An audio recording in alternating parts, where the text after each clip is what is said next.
Hello my dear students, welcome to the class of mathematics by Maninder Singh Sidhu and now today's topic is properties of determinant।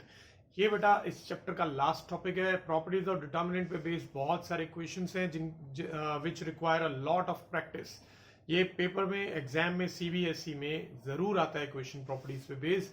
तो ये question start करने से पहले हमें सारी properties ढंग से समझनी होगी। So let's begin. First property, rows and columns of a determinant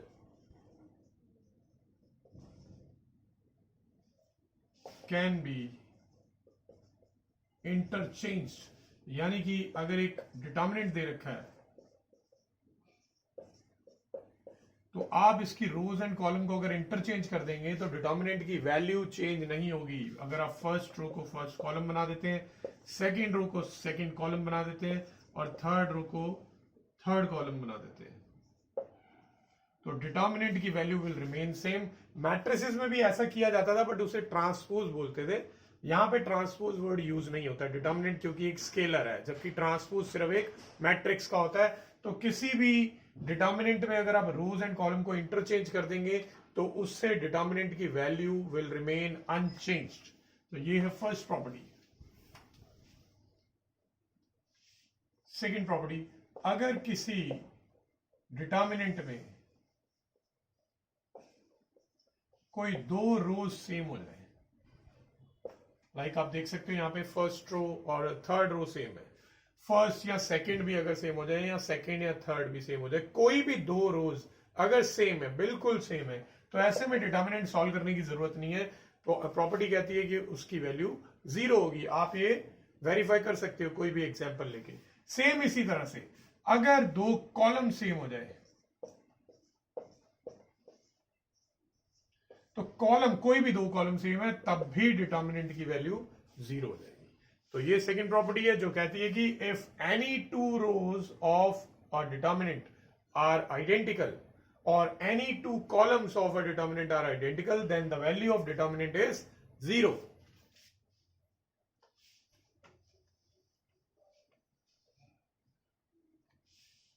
third property है, अगर कोई भी एक रो, डिटर्मिनेंट में कोई भी एक रो अगर कंप्लीटली जीरो है, all the elements of a row are zero, then determinant की वैल्यू जीरो होगी। चाहे वो कोई भी रो जीरो हो जाए, फर्स्ट रो पूरी जीरो या सेकंड या थर्ड, पर all the elements must be zero, then determinant की वैल्यू जीरो होगी।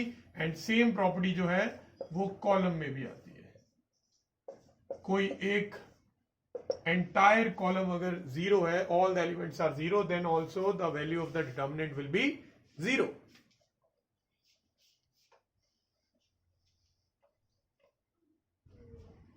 प्रॉपर्टी नंबर 4, ये एक डिटर्मिनेंट दे रखा है,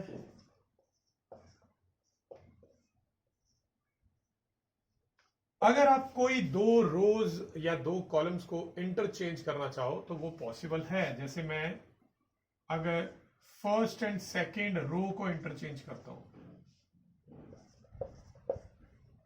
इस तरह से, मैट्रिसेस में आपने मैट्रिसेस में भी ऐसे इंटरचेंज किया था, बट इंटरचेंज करने पे कुछ और चेंजेस नहीं आते थे क्योंकि मैट्रिसेस की इक्वेशन दो साइड पे लगती है, जबकि डिटर्मिनेंट्स में एक ही साइड पे प्रॉपर्टी लगेगी।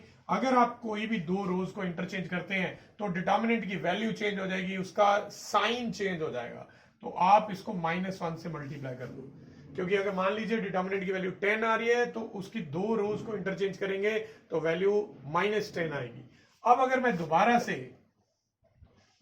से दो रोज को इंटरचेंज कर दूं, फॉर एग्जांपल इस बार मैंने सेकंड और थर्ड रो को इंटरचेंज कर दिया, तो फिर से वैल्यू चेंज हो जाएगी। तो -1 एक पहले से ही था, एक और -1 आ जाएगा, तो -1 का square. So that mean first और थर्ड डिटर्मिनेंट की वैल्यू सेम रहेगी। अब इसके बाद अगर मैं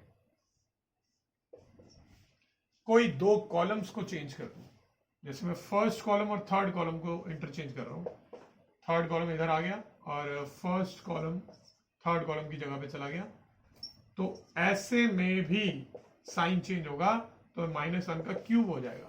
तो इस तरह से आप कोई भी दो रोज को इंटरचेंज करिए या दो कॉलम्स को इंटरचेंज करिए, ये प्रोसीजर चलता ही रहेगा। जितनी बार इंटरचेंज करेंगे उतनी बार -1 से मल्टीप्लाई करते जाइए, राइट।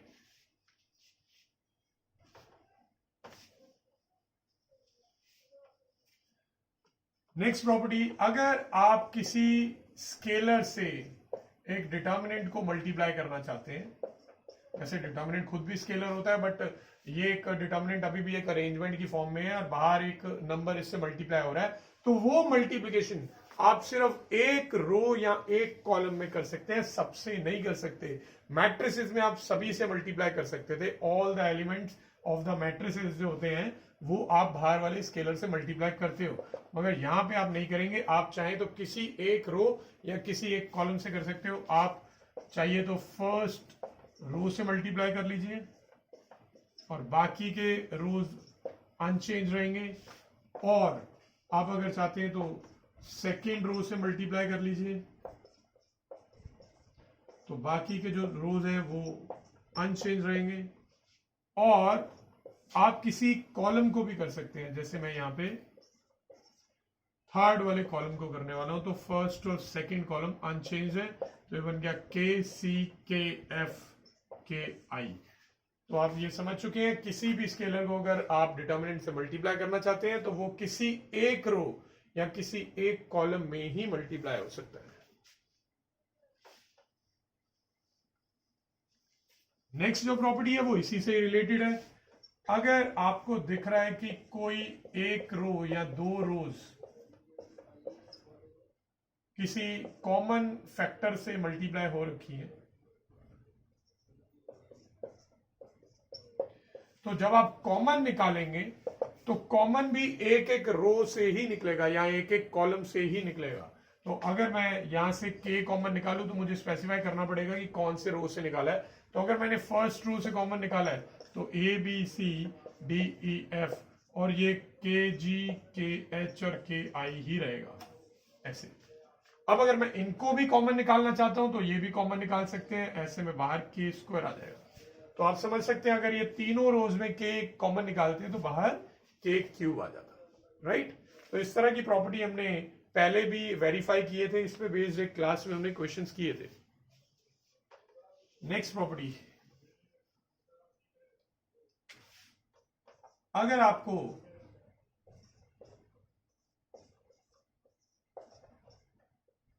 देख रहा है कि कोई एक कॉलम दो नंबर्स का सम है, कोई भी एक कॉलम अगर दो नंबर्स का सम है, तो along that column we can split this determinant into two determinants, जिसमें एक डिटर्मिनेंट होगा ABCDEFGHI प्लस दूसरा डिटर्मिनेंट होगा ABXDEYGHZ।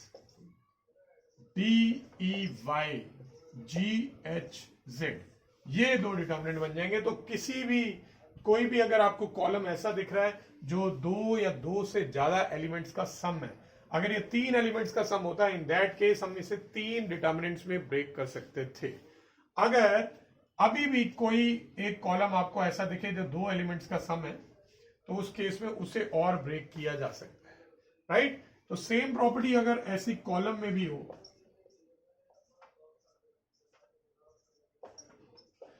इस तरह से अगर दे रखा हो, तो आप किसी कॉलम के अलोंग भी इस डिटर्मिनेंट को दो डिटर्मिनेंट में स्प्लिट कर सकते हो। एक हो जाएगा ABCDEFGHI, जबकि दूसरा जो होगा उसमें फर्स्ट रो तो ABC ही रहेगी, सेकेंड रो बन जाएगी XYZ और जो थर्ड रो है वो GHI। तो इस तरह से आप किसी भी डिटर्मिनेंट को स्प्लिट कर सकते हो अगर वो दो नंबर्स का सम हो, सिर्फ तभी, राइट। तो आप दो डिटर्मिनेंट को आप इसी तरह सोच सकते हो, डायरेक्ट ऐड भी नहीं कर सकते। कोई भी रैंडम दो डिटर्मिनेंट अगर आप सोचें कि ऐड कर लें ABCD और आप इसमें ऐड करना चाहते हो XYZ और W को, तो ये नॉट पॉसिबल है बेटा, ये नॉट पॉसिबल है, ये ऐड नहीं हो पाएंगे अनलेस मैं दोनों डिटर्मिनेंट को पहले सॉल्व करूं इंडिविजुअली और उनकी वैल्यूज को ऐड करूं, सिर्फ तभी पॉसिबल है। अगर आप दो डिटर्मिनेंट ऐड करना चाहते हो तो मेक श्योर कि उसके कोई दो रोज या दो कॉलम सेम हो। जैसे आप देख सकते हो इसका दोनों का फर्स्ट कॉलम और सेकंड कॉलम बिल्कुल आइडेंटिकल है, सिर्फ थर्ड कॉलम में जो है चेंजेस है, तो आप थर्ड कॉलम के अलोंग इसको ऐड कर सकते हो, तो इससे ये बन जाएगा। तो इस तरह से कोई भी दो रैंडम डिटर्मिनेंट आप ऐड नहीं कर सकते। हाँ, अगर सॉल्व करके करने वाले हो फिर आप कर सकते हो, फिर तो आप 3/3 और 2/2 के डिटर्मिनेंट को भी सॉल्व कर पाओगे, उनको भी ऐड कर पाओगे, क्योंकि इंडिविजुअली सॉल्व करने पे तो वो सिंगल वैल्यूज आ जाएंगी, यानी स्केलर बन जाएंगे, तो वो ऐड हो पाएंगे। तो ये सारी प्रॉपर्टी थी। और एक और प्रॉपर्टी है लास्ट 8 प्रॉपर्टी, जो कि कहती है कि आप डिटर्मिनेंट्स में भी वो सारे एलिमेंट्री ऑपरेशन लगा सकते हैं जो आपने मैट्रिसेस में भी लगाए थे। तो 8 प्रॉपर्टी वही है, all the elementary operations of matrices can be applied on determinants also. For example, आप इस तरह के ऑपरेशंस का यूज करते थे, तो इस तरह के ऑपरेशन जो है आप डिटर्मिनेंट पे भी लगा सकते हो। कुछ ऑपरेशन में थोड़े से चेंजेस आएंगे। फॉर एग्जांपल, अगर एक रैंडम कोई भी डिटर्मिनेंट है A B C D, और अगर आप इसकी फर्स्ट रो में कोई नंबर मल्टीप्लाई करना चाहते हैं तो मल्टीप्लाई कर सकते हैं, नो प्रॉब्लम। बट जब आप मल्टीप्लाई करेंगे तो सेम नंबर बाहर डिवाइड में भी लिखना पड़ेगा। ऐसा मैट्रिसेस में नहीं होता था। मैट्रिसेस में आप मल्टीप्लाई कर लेते थे, बाहर डिवाइड में नहीं लिखते थे। क्यों नहीं लिखते थे? उसका रीजन था, मैट्रिसेस में आप दो साइड पे एक साथ एलिमेंट्री ऑपरेशन लगाते थे। तो एक साथ जब ऑपरेशन लगाए जाते हैं तो अगर मान लीजिए इधर 1/k किया है, उधर 1/k किया है, तो वो आपस में कैंसिल ऑफ ही हो जाता है, इसलिए वहां पे लगाने की जरूरत नहीं होती है। जबकि डिटर्मिनेंट में आप दो साइड पे ऑपरेशन नहीं लगाएंगे, क्योंकि दूसरी साइड पे डेफिनेटली कोई एक स्केलर दे रखा होगा जिसके इक्वल उसे प्रूव करना होगा। तो इसलिए बैलेंस मेंटेन करने के लिए अगर आप किसी नंबर से मल्टीप्लाई करेंगे तो बाहर वही नंबर डिवाइड में भी आएगा। अगर आप किसी रो या कॉलम को किसी नंबर से डिवाइड करेंगे तो बाहर वही नंबर मल्टीप्लाई में भी आएगा। So these all are the properties of determinant, and these properties will help us in our further classes. तो आप इन प्रॉपर्टीज को अच्छे से पढ़िए, इनकी वेरिफिकेशन करिए। कोई भी रैंडम डिटर्मिनेंट अपनी तरफ से बना के इनकी आप वेरिफिकेशन कर सकते हैं। Keep practicing and thanks for watching.